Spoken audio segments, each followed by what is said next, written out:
It's Mr. G today to talk about really a tagline in physics. When we say the idea that everything is relative, a lot of you may not necessarily know what that means. And today we're going to talk about that in this idea of relative speed and velocity. And perhaps the question has passed through your brains before, well, if I throw a ball out of the window of a car, is it traveling that velocity that I threw it plus the velocity of the car? And we're going to answer that for you today. So the first thing we need to do is we need to come up with a scenario that we can talk about in depth. And so let's say a physics student is sitting at his desk while reading a textbook. What is his velocity? Well, a lot of you might just straight up say, well, it must be zero. I mean, they're just sitting there, they're not moving. But that's relative to that person in that classroom at that moment. But if you stand back a little ways, like say, oh, I don't know, outside of the Earth, you'll notice that the Earth is rotating at 1,100 kilometers an hour. So really, we're bombing around in a circle on the surface of the Earth. But guess what? The Earth is also orbiting around the Sun at 108,000 kilometers an hour. So not only are we rotating at a wicked speed, but we're also orbiting around the Sun at even a crazier speed. And just when you think that's not enough, if we moved outside of our galaxy, guess what? Our solar system is actually orbiting around the center of the Milky Way at 720,000 kilometers an hour. So that student that was just sitting in the classroom supposedly not moving at all is actually moving at an incredible speed depending on where you stand. And it all comes down to this idea of frame of reference. And this is the big idea here. Everything is relative to whichever inertial reference frame you're in.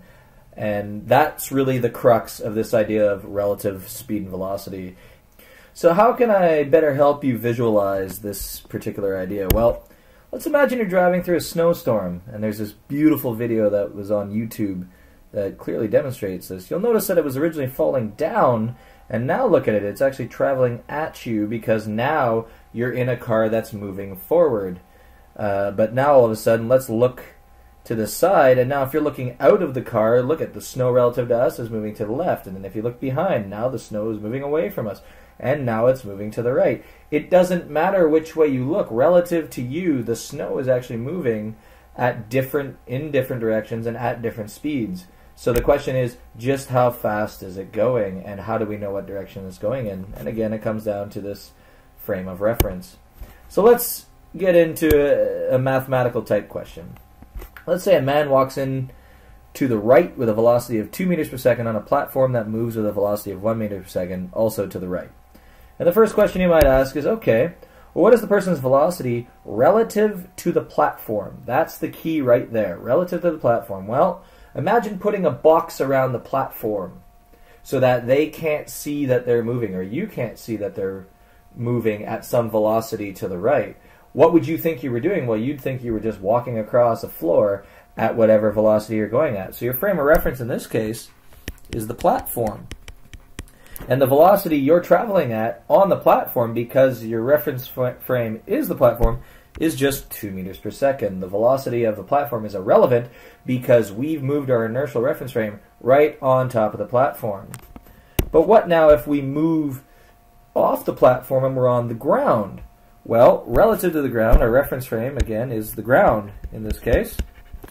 And what is the velocity of the person while we're watching them go across on the ground? Well, we know that they're traveling at 2 meters per second, and we also know as they buzz by at 1 meter per second that there's that additional meter per second that the person is moving past us. So the relative velocity to us standing on the ground is actually a person walking at 3 meters per second. So this velocities actually add up to give them the appearance of moving faster. And there it is. That is relative velocity in a nutshell. The remaining questions are all going to be based around this concept right there, that sometimes velocities will add up together, sometimes they'll actually go against each other, and we just have to know where our frame of reference is and what we have to do with those numbers. So let's take a look at a question like this. You can throw a pie at 32 meters per second. Pretty impressive, by the way. If you are standing on a train traveling 32 meters per second east and throw the pie forward, what is the resultant or total velocity? If we take a look, yay, there we are on the train. We're about to throw a pie. We're throwing a pie at 32 meters per second. The train is moving at 32 meters per second. So our resultant then has to be the sum of these two vectors, which is a combined velocity of 64 meters per second. So if we are standing on the ground and we're looking at this pie flying by, we're going to see the pie fly by at 64 meters per second, which is an insane speed. So again, it was two vectors. We added them up. We ended up with the resultant velocity of 64. Let's try a different one. A bowling team is on a train heading east at 15 meters per second. A stationary observer watches them play as they pass. At what velocity would the following throws appear to be moving at? Well, let's start with this guy. Let's say Biff throws at 12 meters per second east, Hank throws at 18 meters per second east, and Ralph throws at 15 meters per second west. So, just like the last question, in all three cases, we'll say it's Biff, Hank, and Ralph. We have the velocity vector of the train of 15 meters per second. And now what is it? Well, Biff threw it at 12 meters per second to the east, which means we end up with a resultant equal to 27 meters per second. Again, because this vector underneath would add up. Hank threw it at 18 meters per second, so we're going to end up with a resultant vector of 33 meters per second. So in those two cases, not surprising. But Ralph, he's a bugger, and he decided to throw it the opposite way at 15 meters per second. Well, if you add up these two vectors, they're equal and opposite, which actually gives you a resultant velocity of 0 meters per second. And if you haven't seen it yet, there is a great Mythbusters video where they actually shoot a soccer ball out the back of a truck at exactly the velocity of the truck so that it essentially drops straight down. And it's an impressive feat, well worth the watch. And that's exactly what this situation is here. So you have your velocity vectors, my friends. Add them up. You can't go wrong. Let's try the penultimate physics question that all movies make fun of and math classes make fun of. It's the train traveling one way, the other train traveling the other way. They meet at some point. When and where do they meet? Here it is. You are now equipped to be able to do so. So let's talk about it. Train A leaves Vancouver, traveling east at 90 kilometers an hour at 9 a.m. At the same time, train B leaves Montreal, traveling west at 110 kilometers per hour. If the two stations are 4,800 kilometers apart, at what time do they meet? So there is a fairly mathematical way that you can deal with this with a system of equations and yada yada. But you know what? You're physicists. You know better. Watch this. What is the relative velocity?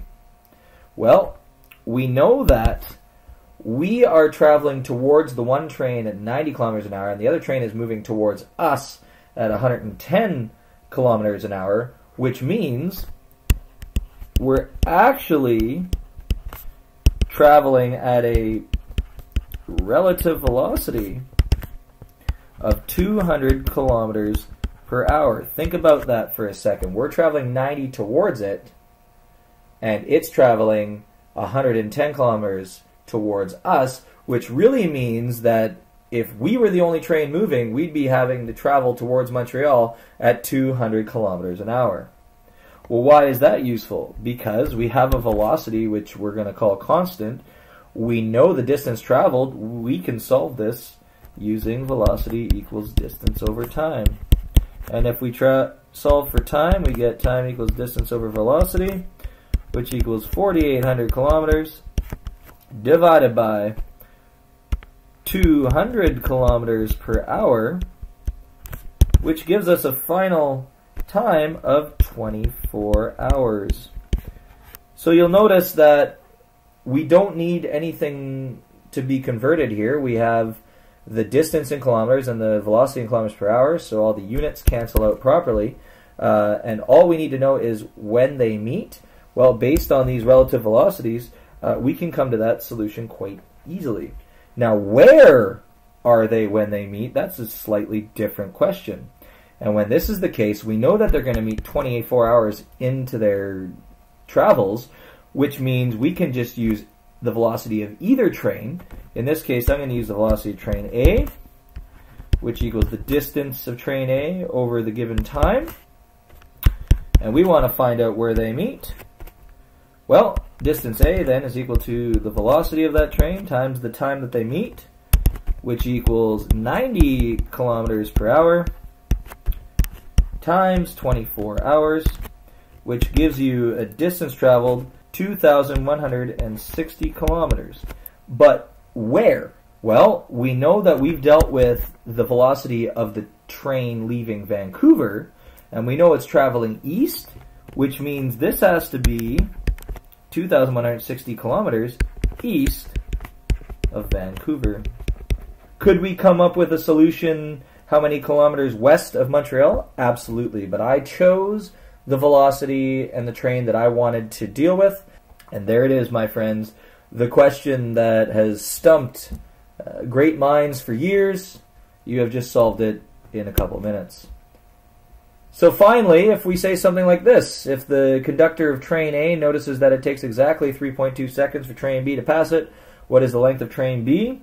Well, again, you can imagine that train B is standing still and train A is bombing across at our relative velocity of 200 kilometers per hour.